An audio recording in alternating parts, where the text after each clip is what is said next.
अपनी बेटी को ना बचपन भी नहीं देखा। ओहो। मैं कहा क्या मेरी किस्मत में यही है कि मैंने, मतलब कि वही है कि जो कृष्ण के साथ हुआ ना, कि मैं तो देवकी बन के रह गई। ये सौदा तो मेरी बहन है। और मेरी फैमिली ने बहुत अच्छा सपोर्ट किया उस टाइम पे मेरे को। ठीक है, फिर जॉब में भी प्रॉब्लम, भाई प्राइवेट में अगर मैं ड्यूटी कर रही हूँ तो प्राइवेट में भी बहुत काम होता, और ऊपर से मेरी हेल्थ इश्यू बहुत ज्यादा थे, मैं बीमार ज्यादा रहती थी। तो मेरी एक ऐसी कंडीशन होती, 20 या 25 दिन में मैं खाना नहीं खाती थी, तो मेरा भाई लेके जाता मेरे को वहां से। छोटा है मेरा भाई, और मेरे को ये होता कि देखिए मेरे से कितना छोटा है और मेरे लिए कितना परेशान हो रहा है। मेरे को चाहे कुछ भी हो जाए, एक दिन ऐसा लेके आऊंगी कि भाई मेरी फैमिली को बोले कि बहुत ज्यादा कि मैं करवाऊंगी इसको नौकरी, सिर पे ना गोबर का तसड़ा रखूंगी इसके। तो मैंने अपने हस्बैंड को फोन करके बोला, देखो सबकी फैमिली की अपनी सेल्फ रिस्पेक्ट है एक सोसाइटी के अंदर। ठीक है, तो फिर मैंने अपने हस्बैंड को बोला कि आप मेरे को लेने क्यों नहीं आ रहे?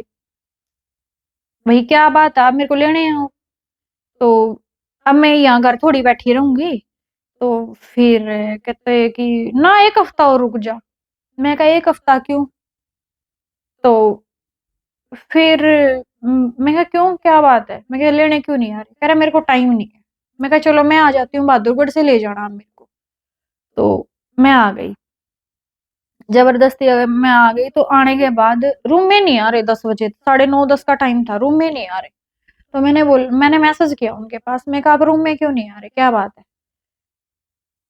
कहता कि मेरा मेरा नहीं है मन आने का, तो मैं नहीं आ रहा। मैं कहा अगर आपको मैं और मेरी बेटी पसंद नहीं है ना तो भैया हम चले जाते हैं, आप रह लो अच्छे से। बस ये बात बोली थी।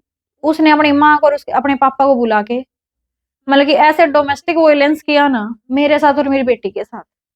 रात को 10:30 11 का टाइम था। बेटी तो उनकी भी है, आप ऐसे कैसे बोल रहे हो कि मेरी बेटी के साथ? बेटी तो उनकी भी है जी, देखो। नहीं, उन्होंने मना कर दिया ना कि ये बेटी हमारी नहीं है। वो तो साफ मना कर गए कि ये बेटी हमारी नहीं है। तो कहते कि अपनी बेटी को लेके और निकल यहाँ से। 10:30 11 बजे मेरे को बाजू पकड़ के और घर से बाहर कर दिया। कह रहे कहीं जा अपनी बेटी को लेके। फिर निकाल दिया। मैंने अपने घर खोल लिया। मैं कहा भाई मेरा छोटा है, पापा मेरे पैरालाइज है। मैं कहा घर खोल नहीं करूंगी अब, नहीं तो आधे घंटे बाद खोल देंगे गेट। मेरे घर खोल करके मेरा हस्बैंड कहता है कि ले जा अपनी बहन को, तेरी बहन ना गली में खड़ी। मेरे भाई का मेरे पास फोन आता है, कह रहा 15 20 फोन आए, मैंने उठाया, भाई मेरे को पता चलेगा कि इन्होंने फोन कर दिया। मैंने फोन उठाया, मैं रोने लगी। कह रहे रो क्यों रही है, क्या बात होगी? मैं कहा ये मेरे को और मेरी बेटी को बाहर निकाल रही है। कह रहा यहाँ से ना 150 किलोमीटर है अपना गाँव, तू 3 4 घंटे बाहर खड़ी रहेगी। कह रहा तू ना ऐसे कर, पुलिस कंप्लेंट कर दी। मैंने मेरे भाई के कहने से मैंने पुलिस कंप्लेंट कर दी। पुलिस कंप्लेंट कर दी तो पुलिस आ गई घर। रात रात को स्टे मिल गया। जो गांव के जो 4 5 समझदार जो बंदे होते हैं वो आए, उन्होंने समझाया, हो गया सॉर्ट आउट। ठीक है, तो अगले दिन हम चौकी में गए। चौकी में जाने के बाद कहते हैं कि जी हम ना इसको कुछ नहीं कहेंगे। हस्बैंड ने बहला फुसला के कह रहा तेरा पेपर आ गया पीजीआई का और यहाँ तेरी स्टडी नहीं हो पाएगी, तू ना अपने घर चली जा। और मेरे पापा से बात कर ली। पापा कहते कोई बात नहीं, तू 1 महीने के लिए घर आ जा, तेरा पेपर भी आ गया है और तू घर आके पढ़ लियो। मैं कहा ठीक है। तो ये मेरे को बाइक से जैसे बहादुरगढ़ का 10 मिनट का रास्ता है उस गांव से। तो ये मेरे को छोड़ने गए ना, मैंने 3 4 दिन से खाना नहीं खा रखा। अब छोटा बच्चा तो दूध तो मांगेगा। तो मैं कहा गुड़िया को ना भूख लगी है, मेरे को 2 बनाना दिलवा दो आप। कह रहा नहीं मुंडाल जाके ले लियो। मुंडाल 110 किलोमीटर, क्या बच्चा भूखा रहेगा उस टाइम तक?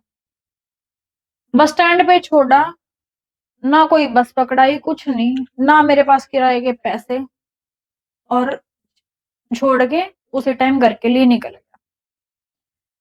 मैं वहां खड़ी हो गई रो रही, और अब मैंने अपने भाई के पास कॉल किया। मैं कहा भाई मेरे पास पैसे नहीं और मेरे को ना मेरे हस्बैंड ऐसे छोड़ के चले गए।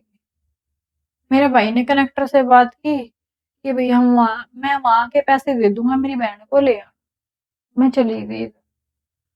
चाचा ताऊ सब इकट्ठे हुए, भाई पापा तो मतलब कि एंकल स्पॉन्डिलाइटिस के पेशेंट हैं ही, तो मेरे बड़े वाले जीजा मतलब कि भाई लगा लो पापा लगा लो, हर रिस्पॉन्सिबिलिटी निभाते हैं मेरे बड़े वाले जीजा। हमारे घर में कुछ भी होता है तो वही देखते हैं, मेरी बहन और मेरा जीजा। भाई मेरा छोटा और कौन देखेगा। तो मेरे चाचा ताऊ, आज के टाइम पे किसी के चाचा ताऊ मतलब कि नहीं बोलते किसी के लिए, लेकिन मेरे चाचा उस टाइम पे आए, करे अगर तेरी गलती हुई ना तो मतलब कि तू सोच लियो कि भाई हमारी नाक कट जाएगी और हम तेरे को वापस नहीं लेके आएंगे वहां से। कहते हर फैमिली में चलता रहता है, कोई बात नहीं, एक बार बात करके देख लेते हैं। मेरी मौसी का लड़का था और मेरे जीजू थे बड़े वाले, सब थे मेरे फैमिली में। चाचा तो और मैं आ गई साथ में, ससुराल आ गए, करे कि एक बार बात करते हैं, मान जाएंगे, बात करके देखते हैं। हर फैमिली में चलती है छोटी मोटी बातें। आ गए तो आने के बाद कहती है कि चाहे कुछ भी हो जाए इस बिहारण को मैं अपने घर नहीं घुसने दूंगी, चाहे मेरे को अपनी जमीन बेचनी पड़ जाए, ये इस घर में नहीं आएगी, कदम भी नहीं रखेगी। फिर मेरे चाचा ने एक ही चीज बोली, कह रहे कि हमारी बेटी की गलती क्या है ये बता दो, हमारी बेटी गैर चलती है। कह रहे कि गलत चलती है लड़की। हाँ। कह रही नहीं। कह रहे घर का काम नहीं करती, कहते करती है। कह रहे खर्चा करवा रही, कह रहे नहीं घर से भी नहीं पैसे डालती बाहर। बोला फिर दिक्कत क्या है, कमी कहाँ आ रही है। फिर कहते कि बोलती है। अब ये बताओ कि जो लड़की इतनी पढ़ी लिखी है भाई वो अपने हक के लिए आवाज उठाए या ना उठाए। कुछ भी हो, हर मतलब कि हर बार टोंट किया जाता, सुंदर नहीं है, सुंदर नहीं है, बिहारन है, एक नरसे तो है और के है, एक नरसे तो है। उस दिन उस सास ने मेरे को घर से बाहर निकाल दिया। मेरे जीजू ने एक ही बात बोली मेरे हस्बैंड को, कह रहा कि भाई देखो तेरे को वाइफ मिल जाएगी, इसको हस्बैंड मिल जाएगा, ठीक है, लेकिन इस बेटी का क्या है। सबसे बड़ी बात तो मतलब कि देखो चाहे गलती आपकी हो चाहे इसकी हो, ठीक है, लेकिन जब बच्चा हो जाता ना तो वो दोनों को बांध देता है एक बहुत अच्छे रिश्ते में। बच्चे का कौन है। कह रहा इसको मेरी माँ रख लेगी, छोड़ जाओ।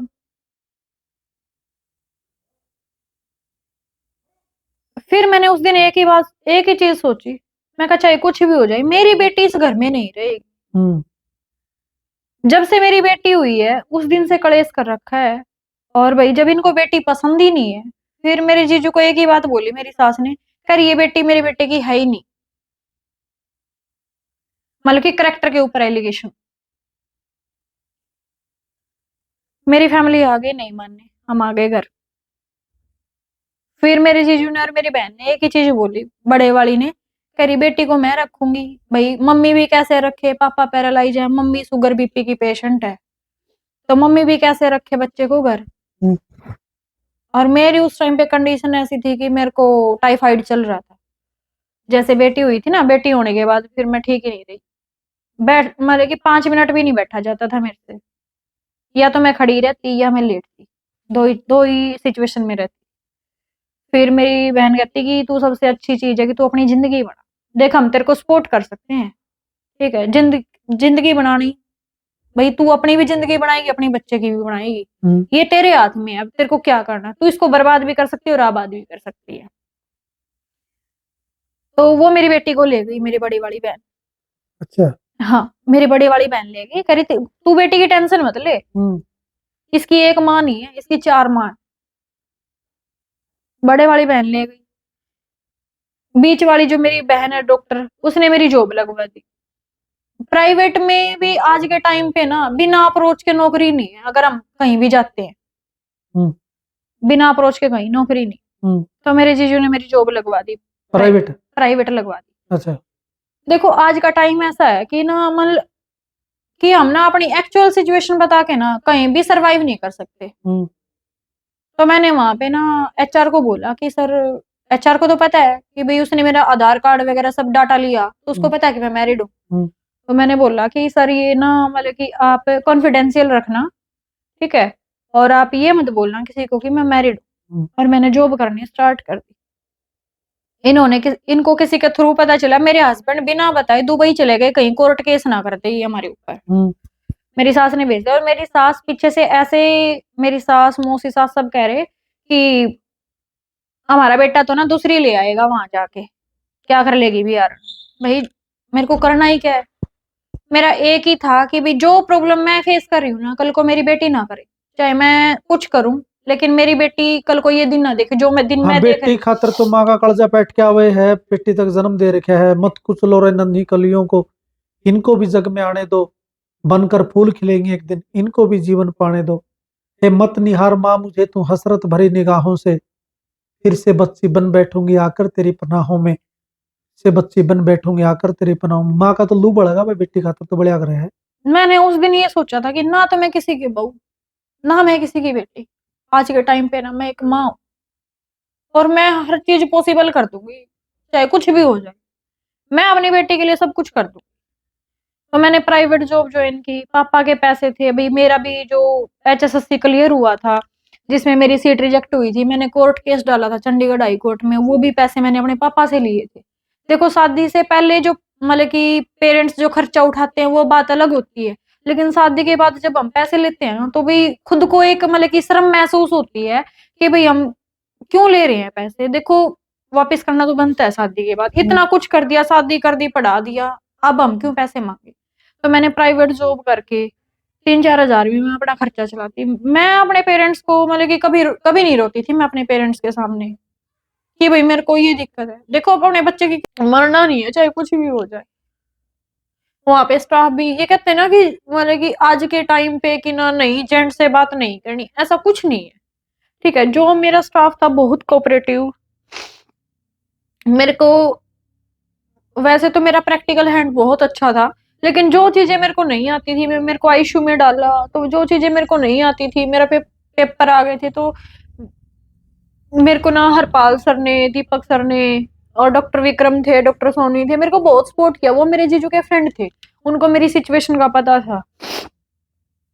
तो कहते कि शोभा तेरे को कोई दिक्कत नहीं है, तू बस ना पढ़, तू सेटल हो सकती है। तो मैंने ना यहाँ A1 एकेडमी पे संदीप सर के पास कॉल की। हाँ, वो जो 15 दिन का क्रैश कोर्स आता है, मेरा पेपर था PGI का। मैं कहा सर मेरे को कोचिंग लेनी है मेरे पास, वो कहते कि मिल जाएगी बेटा। तो फिर मैंने बोला, मैं कहा सर मेरे पास पैसे नहीं है, तो सर ने मना कर दिया। फिर मैं कहा भाई कुछ भी, चलो भाई कोचिंग नहीं मिली तो क्या हो गया। मैं कहा कोई बात नहीं भाई, पैसे मेरे पास है नहीं। पापा को मैंने वैसे नहीं बोला, पापा के तो मैं पहले ही पैसे सिर थे, वो उतारने थे मेरे को, मैंने किसी को कुछ नहीं बोला। 4 दिन रह के पेपर के, साथ में तो नाइट ड्यूटी, 14 घंटे की नाइट ड्यूटी होती, और नाइट ड्यूटी भी करती और डे में पढ़ती। मैं 4 दिन मैं पढ़ी उस टाइम पे। हरपाल सर, दीपक सर काम करते और मैं पढ़ती। कह रहे कोई बात नहीं तेरा हो जाएगा। वहां से हम 5 स्टाफ आए पेपर देने के लिए, तो कोई भी नहीं साथ में, अकेली आई मैं। मतलब कि ना जिस लड़की को ये तक नहीं पता था कि रोहतक कहाँ है पढ़ने के लिए, और वो लड़की कुरुक्षेत्र से अकेली आई। मैं पेपर देने आ गई और मैंने पेपर दिया यहाँ पे। पेपर दे के मैं वापस चली गई, तो मैं जाने के बाद मेरे पापा का कॉल आता है कि ना मेरे पापा ना मतलब कि मेरे भाई को भी ऐसे नहीं रखा होगा मेरे पापा ने, कि मेरे पापा की एक ही सोच है कि मेरी बेटियों को ये नहीं लगना चाहिए कि हम बेटी हैं। दूसरे के शादी के बाद क्या पता सास कैसी मिलेगी। बहुत अच्छे से रखा मेरे पापा ने, बहुत मौज में। तो चली गई मैं। जाने के बाद पापा ने ना फोन किया, कह रहे कि कितने नंबर बने, सिलेक्शन हो जाएगा। मैंने एक ही चीज बोली, मैं कहा हाँ पापा हो जाएगा। लेकिन उस पे भी ना फिर इस भर्ती पे भी कोर्ट केस हो गया। इस भर्ती पे कोर्ट केस हो गया, तो इन्होंने पता लगाया मेरे ससुराल वालों ने कि वो वर्किंग कहाँ है अभी। इन्होंने जैसे तैसे करके और वहां बोल दिया कि ना ये तो मैरिड है। स्टाफ में बात फैल गई, ये ना भाई इसने तो झूठ बोला, ये तो शादीशुदा है। मैंने रातों रात जॉब रिजाइन कर दी वहां से। मैं जॉब रिजाइन करके और मैं घर बैठी, 10 दिन मैं घर रही। फिर मैंने जिंदल ज्वाइन कर लिया। जिंदल ज्वाइन किया, तो जिंदल ज्वाइन करने के बाद 7-8 महीने हुए थे मेरे को जिंदल ज्वाइन किए। जिंदल ज्वाइन किया तो फिर ये वहां पे आ गया मेरा हस्बैंड, दुबई से वापस आया ना, तो ये वहां पे आ गया। और सडन ऐसे आया भाई, मेरे को पता ही नहीं। मैं वार्ड में काम कर रही और ये आया। तो जो मेरी सीनियर थी सुमन शर्मा, वो कहती कि जी आप कौन। कर मैं शोभा का हस्बैंड हूँ। और मैंने वहां भी ये बता रखा कि मैं अनमैरिड हूँ। कह रही नहीं, ये तो अनमैरिड है। मैंने इनको बोला, मैं कहा मोहित मैं बाद में बात करती हूँ, आप बाहर जाओ, यहाँ मत हो। तो फिर ड्यूटी ऑफ होने के बाद मैंने इनसे बात की, तो मैंने इनको एक ही चीज बोली। मैं कहा देखो, जो टाइम था ना, बहुत बुरा टाइम, उस टाइम पे मेरे को मेरी फैमिली ने संभाला है, ठीक है। और जो भी डिसीजन करेगी ना मेरी फैमिली की, मेरे को आपके साथ रहना है या फिर मेरे को मेरे घर रहना है, तो मैं अपनी फैमिली के साथ हूँ, मैं आपके साथ नहीं हूँ। फिर घर वालों से बात हुई, मेरा सीईटी क्लियर हो गया था उस टाइम पे, जो पहला सीईटी आया था उसमें भी मैं एक रात पढ़ी थी। उस टाइम पे भी मतलब कि ऐसी सिचुएशन थी कि मेरे पास पैसे नहीं थे, तो मेरा सीईटी क्लियर हो गया था। फिर पापा ने इनसे बात की, सब कुछ सॉर्ट आउट हो गया, मेरे को भेज दिया। लेकिन बेटी को नहीं भेजा। कह रहे कि बेटी को जब भेजेंगे, जब हमें विश्वास हो जाएगा ना कि ये बहुत अच्छे से रह रहे हैं, तेरे को बहुत अच्छे से रख रहे हैं, तब भेजेंगे हम बेटी को। मैं कहा ठीक है। मैंने बहादुरगढ़ ना पीडीएम में जॉब करनी स्टार्ट कर दी। मैंने वहां से रिजाइन कर दिया जिंदल से, और फिर मैंने बहादुरगढ़ पीडीएम में जॉब करनी स्टार्ट कर दी संतोष हुड्डा मैम के पास, ठीक है। तो संतोष हुड्डा मैम मेरे को ये कहती थी, भाई मेरा ये था कि अगर मैं क्लास ले रही हूँ ना, तो मेरे को बुक्स की जरूरत नहीं है, मैं 3 घंटे 4 घंटे मतलब कि आराम से ले सकती हूँ मैं लेक्चर। तो फिर संतोष हुड्डा मैम कहते थोड़ी देर बैठ भी जा अगर बेटा, कोई दिक्कत नहीं है। फिर मैं मतलब कि ना मेरे पेपर आया ना, ये मेन एचएसएससी वाला, तो मैंने छुट्टियां ले ली 10 दिन की। 10 दिन की छुट्टियां ले ली, तो मैंने पेपर दिया। पढ़ी मैं 10 दिन, दिन रात मैंने एक कर दिया। फिर मैं पढ़ी, सेल्फ स्टडी करके मैंने पेपर दिया, ये भी मेरा क्लियर हो गया। ये क्लियर होने के बाद जैसे ही सास को पता चला ना, तो सास चाची सास, ठीक है, वो मतलब कि ग्रुप ही ऐसा है जिसकी मतलब कि ऐसी थिंकिंग है। उनके साथ पीढ़ी में जॉब नहीं है मेरे ससुराल में, मेरी पहली नौकरी थी वहां पे, ठीक है। एचएसएससी वाला पहले वाला भी क्लियर था, फिर मेरा पीजीआई वाला भी क्लियर, फिर मेरा दूसरा सीईटी भी क्लियर, फिर मेरी जॉब लगी। मैं कहा कोई बात नहीं, वो तो टाइम बताएगा। फिर मैंने एचएसएससी ज्वाइन कर लिया।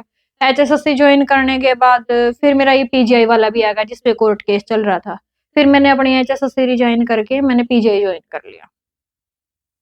पीजीआई ज्वाइन करने के बाद फिर इनका प्रेशर, फिर मैं अपनी मेरे भाई की शादी थी, तो मेरे भाई की शादी में फिर इन्होंने जाके मतलब कि मेरे हस्बैंड ने जाके मतलब कि कहा सुनी हो गई मेरे हस्बैंड की। तो भाई वही है, लड़की को तो हस्बैंड का सपोर्ट करना पड़ता है ना चाहते हुए भी उस टाइम पे, ठीक है। मैं आ गई मेरे हस्बैंड के साथ, मैंने मेरा एक छोटा भाई है, मैंने उसकी भी शादी छोड़ दी। मैं कहा चलो कोई बात नहीं, झगड़ा नहीं होना चाहिए, कोई दिक्कत नहीं है, मैं आ जाऊँ। तो भाई फिर उसके बाद मेरी बेटी भी आ गई, बेटी को ले आई। 8 महीने तक सैलरी नहीं आई। एक बात मैं बीच में रोकना चाहूंगा आपने, हम्म। मतलब जिनकी सरकारी जॉब लाग जी है तो उनके हाथे रखा करा हाथे छाया उन करा, उनकी तो भाई हमारी बहुत सरकारी जॉब लाग रही है, सरकारी नौकरी पर लाग रही है, तो उसको तो एक अलग प्रकार की रिस्पेक्ट मिला करा है, मान सम्मान मिला करा है। फिर वही है ना, मान सम्मान देने वाले भी इंसान होने चाहिए ना, उनकी सोच होनी चाहिए ऐसी, हम्म। है ना। उनकी सोच तो ऐसी है ही नहीं, उनकी सोच तो ये है कि बस सुंदर है। मैं मेरी सास का क्या है कि वो मेरे को एक ही टोंट करती है। मैं आई ना, जब मेरा पूरे गांव में रुका था, तूने मेरे गांव में बेइज्जती करवा दी। देख के लाने वाला कौन था? सास ही थी ना। पसंद नहीं हूँ मैं उसको, बिहारन बोलती हूँ वो मेरे को। मैं कहा कोई बात नहीं, एक दिन ये बिहारन ही इतिहास रचेगी, मैं कहा टेंशन ना ले। फिर मेरी जॉब लगी, मैंने एचएसएससी रिजाइन करके पीजीआई ज्वाइन कर लिया। 8 महीने से तनख्वाह नहीं आ रही। मैंने हस्बैंड को बोला भाई थोड़े बहुत पैसे अरेंज कर लो, कहीं से बेटी का एडमिशन भी करवाना है। हम्म। कह रहे मैं कहाँ से कर लूं, मैं किससे मांगू पैसे, तू कर अरेंज, मेरी कोई जिम्मेवारी नहीं है। मेरी सास कहती है कि मेरे बेटे की कोई जिम्मेवारी ना है, घर तू चलाएगी। मेरी सास मेरे हस्बैंड को एक ही चीज कहती है, कमा रही है ना आराम से बैठ के, घर आराम से खा, तेरे को कमाने की जरूरत नहीं है, अच्छा पैर अच्छा खा और अच्छा ओढ़ और टोरे से रह। इसके अंदर आपने सास का 85 बार नाम ले दिया, यह वीडियो सास का आगा होगी वह एतराज नहीं करेगी?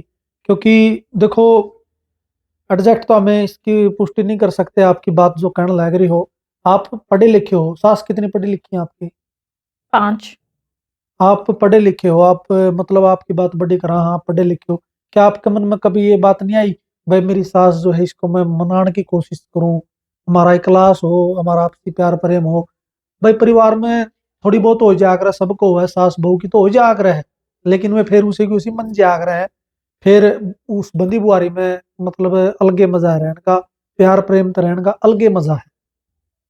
उनको मतलब कि एक जो वैल्यू होती है ना, पढ़ाई की एक जो वैल्यू होती है, उनको उसकी कदर नहीं है। भाई उसने कभी अपने बच्चों को नहीं पढ़ाया। जो लेडीज अपने खुद के जिसको उसने जन्म दिया, जो अपने बेटे की नहीं, वो मेरी कहां से होगी? ठीक है, तो फिर वो चीज आती है कि उस बंदी ने कभी कदर ही नहीं की। वो सीधा एक चीज कहती है कि गोबर का तसला रखूंगी सिर पे, नौकरी छुड़वाऊंगी। आज के टाइम पे मैंने तो देखी नहीं किसी की सोच ऐसी हो। फिर मेरी बेटी हुई दूसरे वाली, तो दूसरे वाली बेटी हुई तो कोई नहीं आया हॉस्पिटल में, मैं अकेली थी उस टाइम पे। एक, अच्छा। हाँ, कोई नहीं आया। 5 ग्राम एचबी था। बीच में दादी सास आई थी जब मेरा 7वां 8वां महीना चल रहा था। और ड्यूटी पे देखो कौन फ्री के पैसे देता है, गवर्नमेंट जॉब भी है तो काम तो करके आना पड़ता है। 5 ग्राम जब एचबी है तो वो इंसान मतलब कि चलना ही उसके लिए बहुत भारी हो जाता है। और वो सिचुएशन तो अलग ही होती है प्रेगनेंसी वाली। मैं डेली ड्यूटी करती, हस्बैंड ले आते छोड़ आते ड्यूटी पे। तो मेरी दादी सास 10-12 दिन आई, कह रही कि के करे या बैग उठा के चल जा, बैग उठा के आ जाए। मेरी करे के घर का काम करे ना धंधा करे। 5 ग्राम एचबी है। मेरे को 3 बार तो चक्कर आ चुके थे ड्यूटी पे। और मेरा ड्यूटी वाला स्टाफ ये कहता है कि शोभा तू ना छुट्टी ले ले, कैसे करेगी ड्यूटी, ऐसे इस हालत में तेरे से ड्यूटी होगी नहीं। अच्छा खा, अच्छा खा अगर, अच्छा पिया अगर। ये किसको बताऊंगी? मेरे पास अठन्नी नहीं है मेरी पॉकेट में, कहां से लाऊं मैं पैसे? और किसको बताऊंगी मैं किस सिचुएशन में जॉब कर रही हूँ, क्यों कर रही हूँ, बेटी को रख रही हूँ। तो भाई बेटी को भी मैं ये चीज नहीं बोल सकती, अगर बच्चे ने कुछ मांग लिया तो मतलब कि माँ बाप चाहे जैसे मर्जी सरवाइव कर रहे, लेकिन अपने बच्चे को ये नहीं बता सकता कि बेटा पैसे नहीं है। टाइम निकल गया, मैंने अपने सीनियर से पैसे मांगे तो रेनू से, तो वो उस टाइम पे वही थी मेरी डिलीवरी के टाइम पे। मैं आज के टाइम पे ना रेनू को सब कुछ मानती हूँ, अपनी माँ अपनी बहन, हर मतलब कि कदम कदम पे सपोर्ट करा उस बंदी ने मेरा। अच्छा ठीक है, फिर मतलब आपके साथ में जब सेकंड डिलीवरी हुई आपकी, तो हस्बैंड या फिर और परिवार का कोई सदस्य नहीं था? हस्बैंड थे साथ में। अच्छा। हाँ, लेकिन अंदर अलाउड नहीं होता। हाँ, अंदर तो ले अलाउड को नहीं होता। हाँ, तो वहां पे तो मैं अकेली थी। हाँ। अकेली थी वहां पे तो। और वहां पे फिर जो मेरा ड्यूटी वाला स्टाफ था ना, उन्होंने मेरे को संभाला था। अच्छा। कोई नहीं आया जापे पे, कुछ नहीं था। फिर उस जब आपका फाइनल लिस्ट में नाम आया, जब आपकी जॉब लगी, जी, तो वो लम्हे किस तरह आगे रहे हैं? वो बहुत अच्छे। मैंने सबसे पहले अपनी मम्मी को और अपने पापा को फोन किया। अच्छा। हाँ, क्योंकि बेसब्री से इंतजार था कि मेरी मतलब कि मेरी मम्मी का एक ही सपना था कि कैसे भी करके पैरों पे खड़ी हो जाए, कैसे भी करके पैरों पे खड़ी हो भावुक भी जाए। होगा, आप इमोशनल होगे, खुशी के बहुत आंसू तो आए ज्यादा, होंगे। बहुत भाई ज्यादा। देखो मैंने कितनी मतलब स्ट्रगल करके मैं आगे बढ़ी हूँ। मतलब कि ना मेरे को यकीन नहीं हो रहा था। मैंने 6-7 बार अपना लिस्ट में नाम देखा कि ये मेरा ही रोल नंबर है क्या, अच्छा। मेरा ही रोल नंबर है क्या। अच्छा। फिर मैंने अपने पापा को बताया, मैं कहा पापा मेरा लिस्ट में नाम आ गया है। तो पापा को भी यकीन नहीं हुआ, कह रहे कि नहीं तेरी किस्मत ऐसी है, हर बार आके और तेरी मतलब कि ऐसे ही रह जाता है। तो कहते कि तू मेरे पास लिस्ट भेज और अपना रोल नंबर भेज। फिर मेरे पापा ने अपने मतलब कि हाथ से देखा ना, वो तो नजारा अलग ही था मेरी फैमिली का। अच्छा, फिर पापा का क्या रिएक्शन था उसमें? बहुत अच्छा, क्या बोले? कह रहे कि हो गया बस अब तो। अच्छा। हाँ,